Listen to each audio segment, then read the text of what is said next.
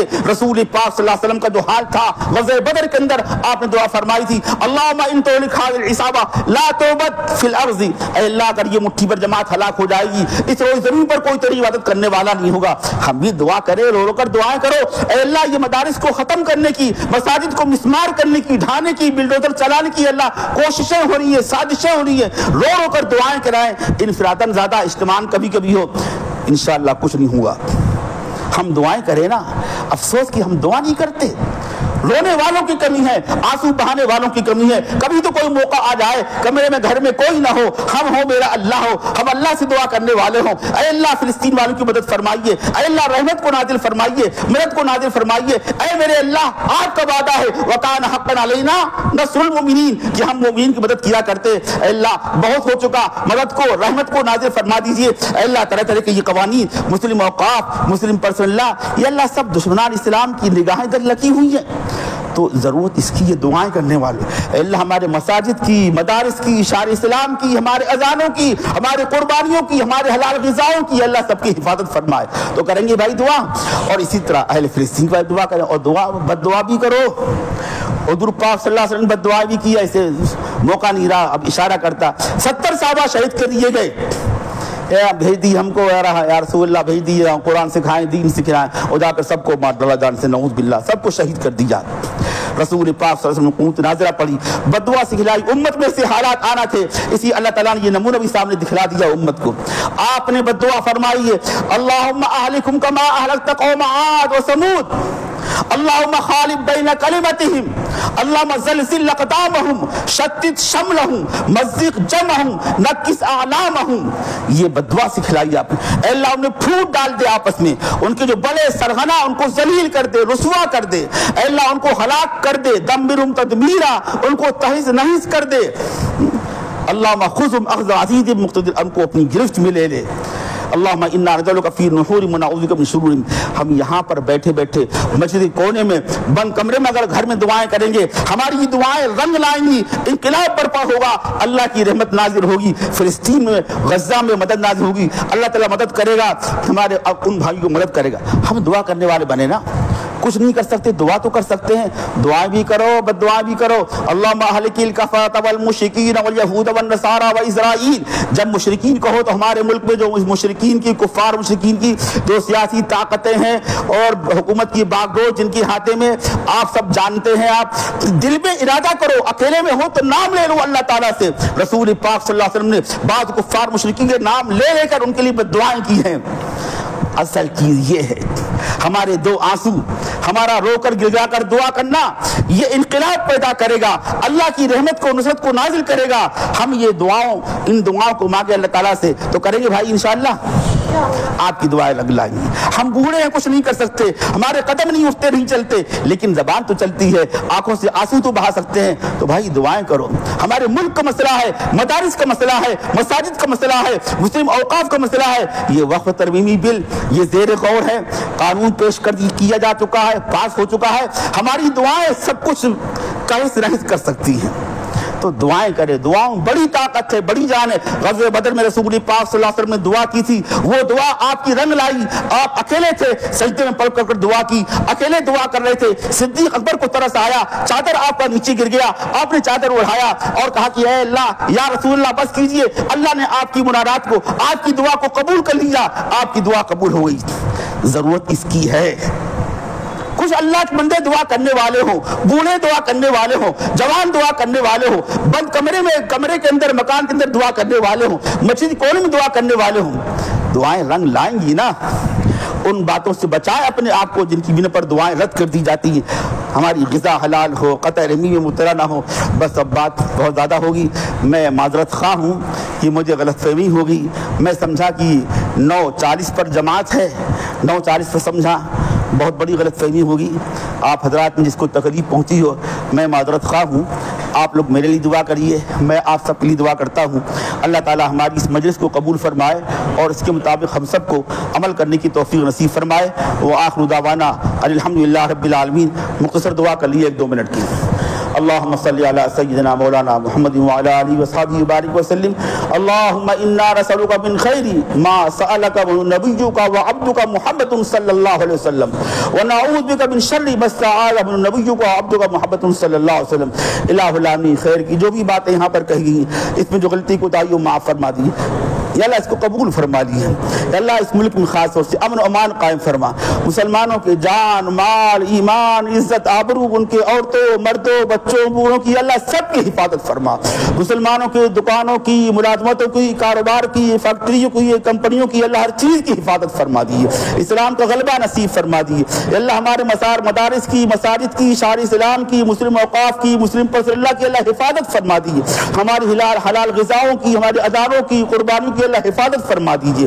رب اغفر وارحم وانت خیر الراحمین، اللہم نزل نصرک وانجز وعدک۔ الہ العالمین ہمارے فلسطینی بھائی، یا اللہ بس ہمارے بھائی دینی ایمانی بھائی، یا اللہ کلمہ پڑھنے والے، یا اللہ ان سب کی حفاظت فرما دیجئے، یا اللہ حماس ان کی مدد فرما، یا اللہ دشمنان اسلام اسرائیل امریکہ ان کے حملوں سے پوری امت کی حفاظت فرما دیجئے، ان کی طرف سے اہل اسلام کی طرف سے جو کوششیں کی جا رہی ہیں اللہ ان کی کوششوں کو قبول فرما، کارآمد فرما دیجئے، یا اللہ اسلام کا غلبہ نصیب فرما دیجئے، یا اللہ اپنی رحمت کو نصرت کو نازل فرما دیجئے، یا اللہ آپ کا فرمان ہے کان حقا علینا نصر المؤمنین، اے اللہ ایمان والوں کی مدد کیجئے، مدد کو نازل فرما دیجئے، یا اللہ تیرا فرمان ہے تلک الایام نداولها بین الناس، یا اللہ حالات کو پلٹ دیجئے، اسلام کا غلبہ نصیب فرما دیجئے، یا اللہ مسلمان ذلیل ہیں رسوا ہیں، جتنے ہمارے ایمانی بھائی جیل کی سلاخوں کے پیچھے، یا اللہ سب کو رہائی نصیب فرما دیجئے، ہمارے بہت سے دعات مبلغین مشائخ یا اللہ جو جیلوں میں محبوس ہیں بے قصور ہیں، یا اللہ اگر ان کا قصور ان کو معاف فرما دیجئے، یا اللہ سب کو رہائی نصیب فرما دیجئے۔ الہ العالمین ہمارے اس ملک میں، ہمارے صوبے میں، ہمارے گجرات میں مدارس میں اور مساجد میں ائمہ مؤذنین ایمان والے طلباء اساتذہ، یا اللہ ان سب کو قبول فرما، ان کی حفاظت فرما دیجئے، یا اللہ اسلام کا غلبہ نصیب فرما۔ ہمارے گھرانوں میں اللہ جن کی لڑکیاں بیٹیاں بیٹے رشتے بے رشتے والے جب رشتے کی عمر کو پہنچے کو سب کو نیک و صالح رشتے عطا فرما، حلال غذا عطا فرما، خاتمہ ایمان پر فرما دیجئے، بغیر حساب کتابی اللہ جنت میں داخلہ نصیب فرما دیجئے۔ ربنا تقبل منا انک انت السمیع العلیم وتب علینا انک انت التواب الرحیم۔ صلی اللہ تعالی علی خیر خلقی محمد وعلی آلہ وصحبہ اجمعین برحمتک یا ارحم الراحمین۔